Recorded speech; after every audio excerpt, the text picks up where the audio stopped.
Hello students, welcome to my YouTube channel Jennifer God Can Hub. Myself Miss Priya and I am here with my class 7th video. The subject is English Literature and the chapter is Have a Cigar. So basically this story is written by James Herriot and this story is somehow very interesting and full of emotions. So in the following story we are having three characters.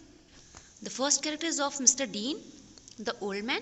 The second character is of Dog, the Bob. Okay, the name of the dog was Bob. Okay, and the third character is of Doctor, the writer itself.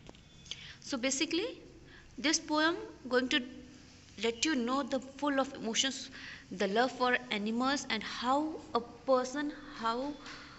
man let her dog to go from himself during a very precious moments की वो जब बर्दाश्त नहीं कर पाता है उसकी जुदाई को, बट फिर भी उसे जाने देता है क्योंकि वो कहीं ना कहीं वो डिसीज़न उनके लिए बहुत बेस्ट था। तो चलिए एक बार स्टोरी को लाइन बाय लाइन पढ़ते हैं और डिस्कस करते हैं कि इस स्टोरी में है क्या। So those who are watching my channel for the first time, please make sure to subscribe my channel and don't forget to share my videos. Okay. I looked again at the slip of paper where I had written my visit. The writer is saying कि वो अपने slip को जहाँ पे वो अपने visits को लिखते हैं, द डॉक्टर इटसेल्फ सेइंग कि मैंने उस स्लिप को एक बार दोबारा देखा जहाँ मैंने अपने विजिट्स को लिखा था। Dean 3 Thomson yard old dog L, क्या था कि मतलब उन्हें मिस्टर डीन के घर को विज़िट करना था। उनका एड्रेस था वो थॉमसन यार्ड पे रहते थे और रीज़न क्या था विजिटेशन का कि उनका जो कुत्ता है जो बहुत बूढ़ा कुत्ता है वो बीमार है। There was a lot of these yards in the doorway. तो ये स्टोरी जो है बेसिकली डॉरवे की बताई जा रही है कि डॉरवे में ऐसे बहुत से यार्ड थे, जो थॉमसन यार्ड की बात की जा रही है, ऐसे बहुत से यार्ड्स थे। There were in fact tiny streets like pictures from a Dickens novel. और जब अगर आप उन्हें देखते उन छोटे छोटे गलियों को और रास्तों को अगर आप देखते तो वो आपको डिकेंस की नॉवेल की याद दिलाते।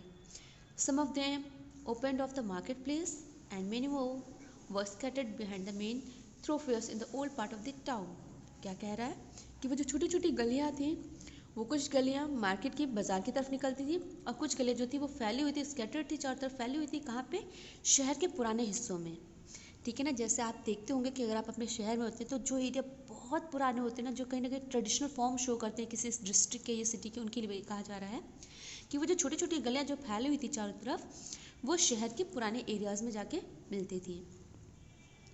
From the outside you could see only an archway, कि अगर आप बाहर से देखते ना तो आपको उस गलियों को, रास्तों को अगर आप बाहर से देखते तो आपको ऐसा लगता है कि सिर्फ वो एक कर्व लाइन फॉर्म करे। ठीक है, कैसी लाइन फॉर्म करे? कर्व लाइन फॉर्म कर रहे हैं।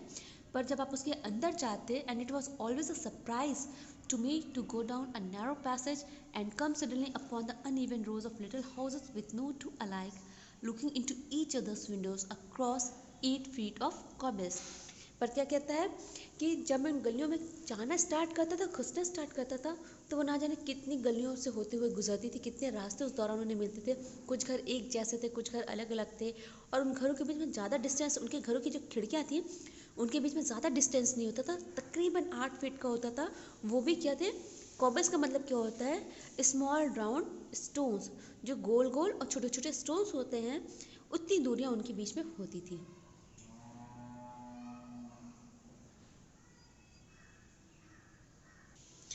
In front of some of the houses, a strip of garden had been dug out, and marigolds and nasturtium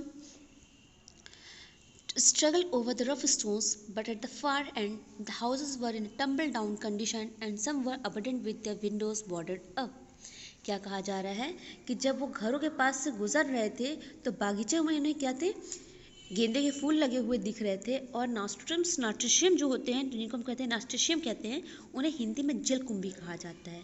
तो जलकुंभियाँ जो थी वो बहुत रफ तरीके से पत्थरों के बीच में लगी हुई थी और कई कई दूर में अगर हम देखते थे, अगर घरों के किनारे हम देखते थे, घर ऐसे कंडीशन में थे जैसा लगता था कि अभी वो टूट के गिर जाएंगे या फिर उन जगहों पे कोई नहीं रह रहा था, अबंडन्ड प्लेस थी और जो उनकी विंडोज़ भी थी वो काफ़ी बॉर्डर्ड अप थी।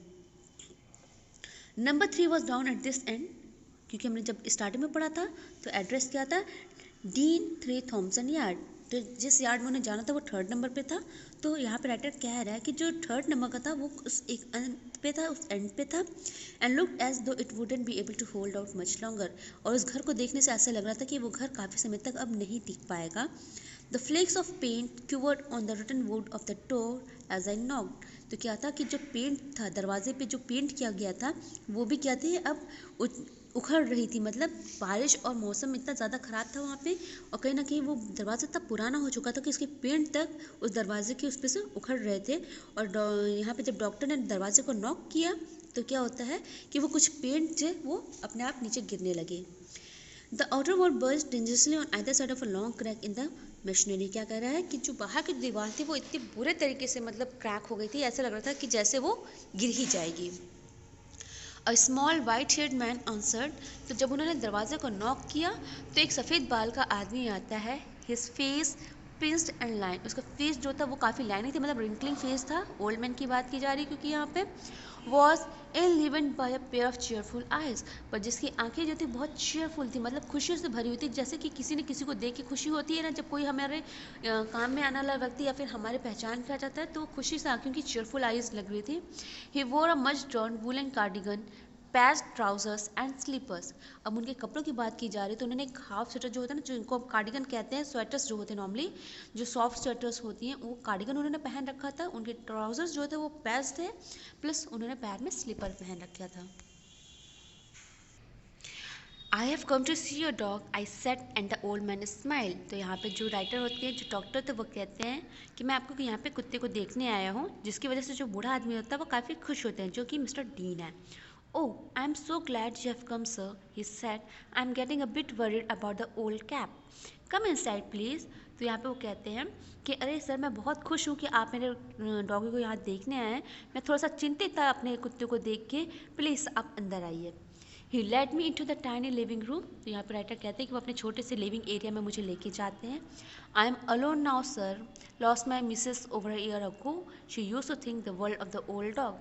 तो वो अपने यहाँ पे इंट्रोडक्शन देते हुए कहते हैं कि सर मैं अकेला रहता हूँ यहाँ पे, मैंने अभी तकरीबन 1 साल पहले अपनी वाइफ को लॉस कर दिया है, वो मतलब उनकी डेथ हो गई है, वही थी जो कुत्तों के बारे में इतना सोचती थी। The grim evidence of poverty was everywhere, तो यहाँ पे राइटर क्या कह रहा है कि जब वो उनके घर को देखते हैं तो कह रहे थे कि हर एक कोना घर का कहीं ना कहीं ये प्रूफ कर रहा था, ये एविडेंस दे रहा था, सबूत दे रहा था कि हर तरफ से गरीबी झलक रही थी घर में।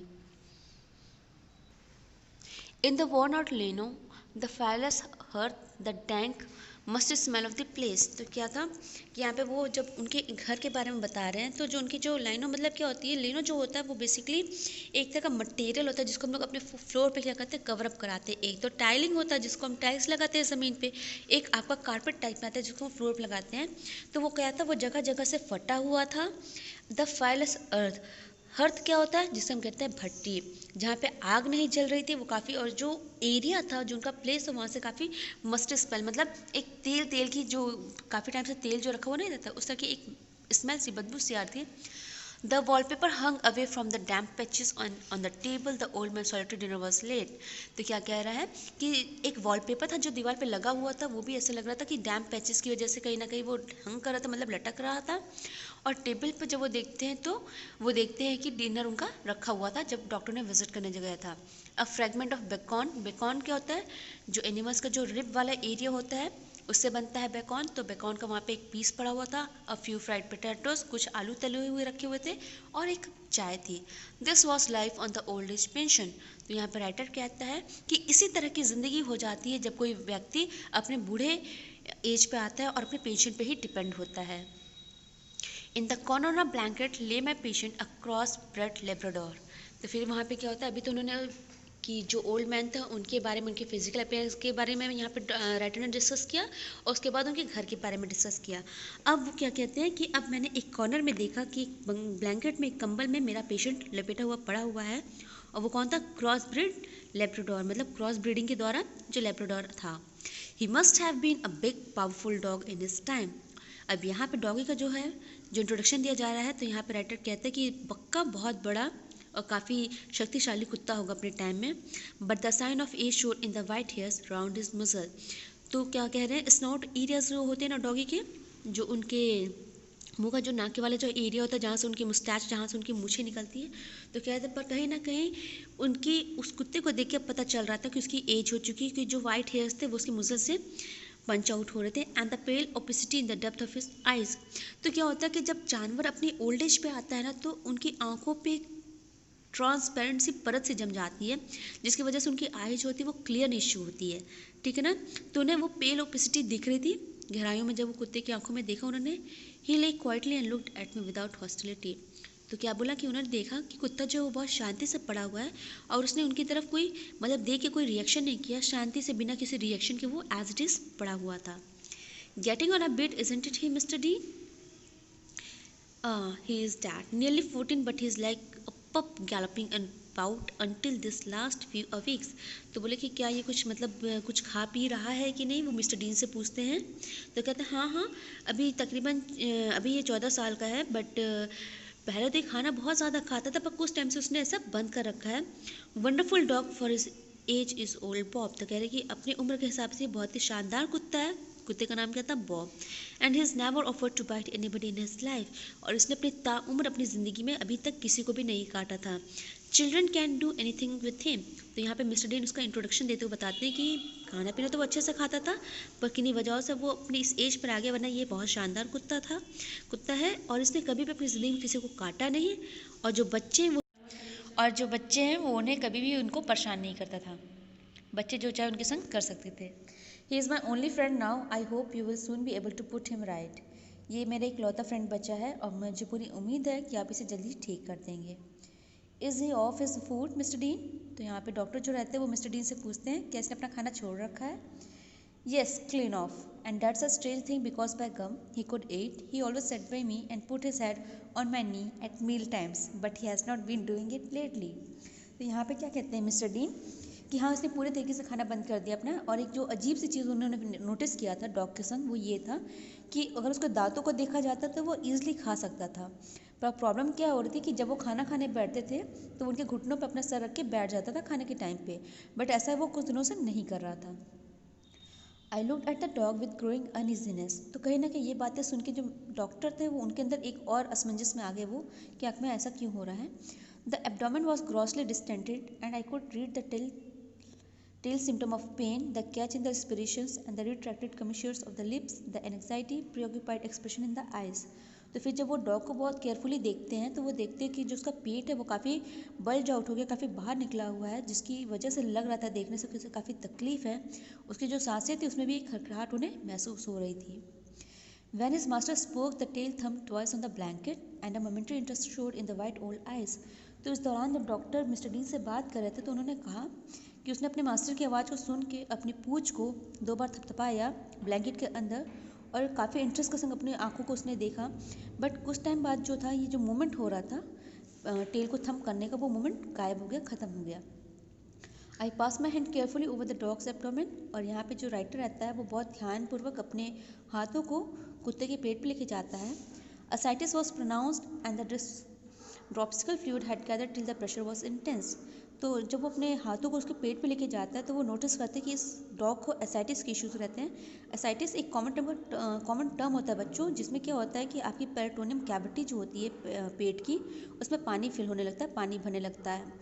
तो अगर हम उसको नॉर्मल लैंग्वेज में देखें तो असाइटिस जो होता है वो एक अर्लियर स्टेज होता है कार्सिनोमा का। कार्सिनोमा एक साइंटिफिक वर्ड है जिसे हम अपनी नॉर्मल लैंग्वेज में कैंसर कहते हैं।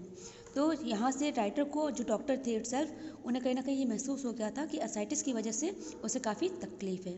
तो आज के लिए इस वीडियो में बस इतना ही। अपने कल की वीडियो में हम डिस्कस करेंगे इसका सेकेंड पार्ट, और हम जानेंगे कि इस स्टोरी का क्लाइमैक्स क्या है। Till then take care, thank you for watching my video.